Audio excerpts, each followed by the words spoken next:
हरे कृष्णा। तो चर्चा करेंगे। ऑलरेडी जो हम कल डिस्कशन कर रहे थे उसके आगे से चर्चा करेंगे। और हमारा विषय रहेगा चैतन्य महाप्रभु का शिक्षा अष्टकम। तो पहले हमने चर्चा किया था कल चेतो दर्पण मार्जनम। हाँ, कल हमने चर्चा किया था चेतो दर्पण मार्जनम पे।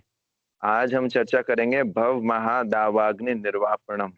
एक्चुअली चैतन्य महाप्रभु का ये जो शिक्षा अष्टक है, इसका जो पहला श्लोक है उसमें चैंटिंग के बहुत सारे बेनिफिट्स बता रखे हैं।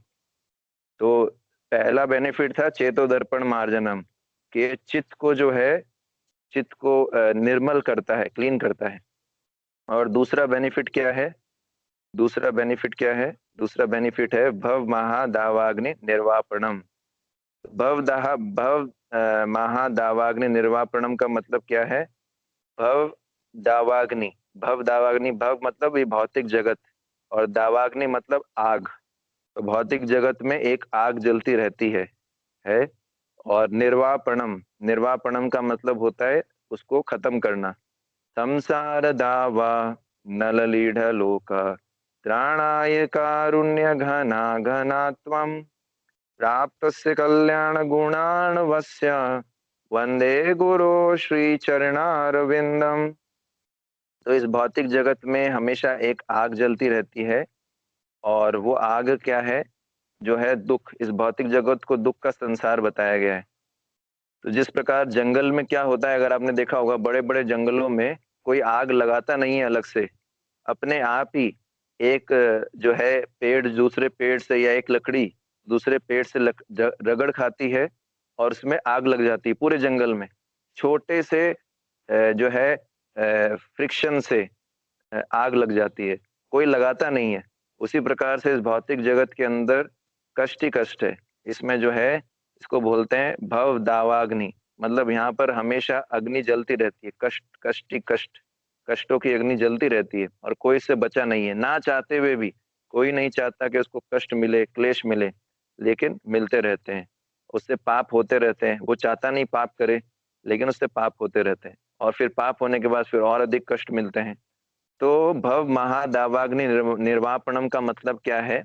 जब चेतो दर्पण मार्जनम होता है, जब हम चैंटिंग करते हैं, हमारा चित्त, हमारा कॉन्शियसनेस चैंटिंग से क्लीन होता है। जैसे कि मैंने कल भी बताया था, आप लोग कुकिंग करते हैं तो कभी बहुत ही जो है घी के अंदर कोई आइटम बनाते हैं, जैसे हलवा वगैरह बनाते हैं, स्पेशली सर्दियों के अंदर, तो वो घी चिपक जाता है कढ़ाई में, कढ़ाई के अंदर बना है, और कुछ समय बाद बहुत ही हार्ड हो जाता है, और कितना भी स्क्रबर रगड़ो इतने आसानी से छूटता नहीं है। तो जब हम कढ़ाई वगैरह बर्तन वगैरह साफ करते हैं, तो हम स्क्रबर रगड़ते हैं स्टील वाला जोर जोर से, तब वो निकलता है। तो चैंटिंग भी ऐसा ही है। हमारा हृदय है वो एकदम काले बर्तन के समान है। तो यदि हम उसको एकदम क्लीन करना चाहते हैं, कोयला, जो प्रभुपाद जी बोलते थे, कोयला, कोयला इतना काला होता है कि इसको सफेद नहीं किया जा सकता, लेकिन भगवान का नाम इतना शक्तिशाली है कि कोयले को भी सफेद कर देता है।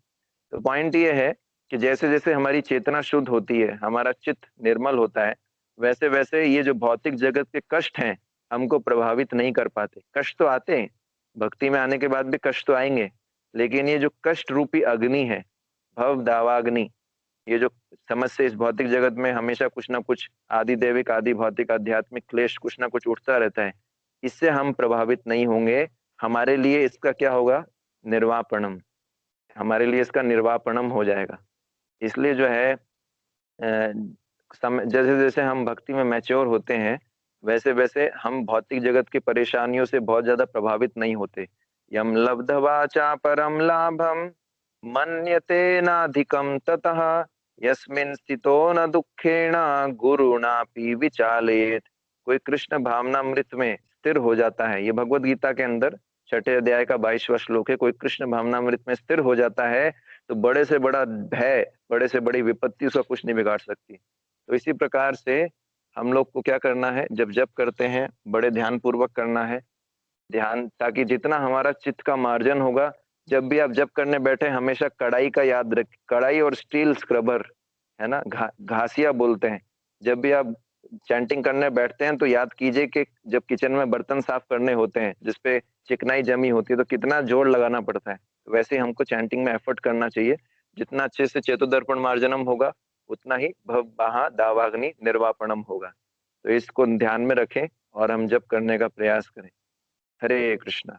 श्री हरिनाम प्रभु की जय। जगत गुरु शिला प्रभुपाद की जय। निताई गौर प्रेमानंदे। हरि हरि बोल। Hare Krishna, Hare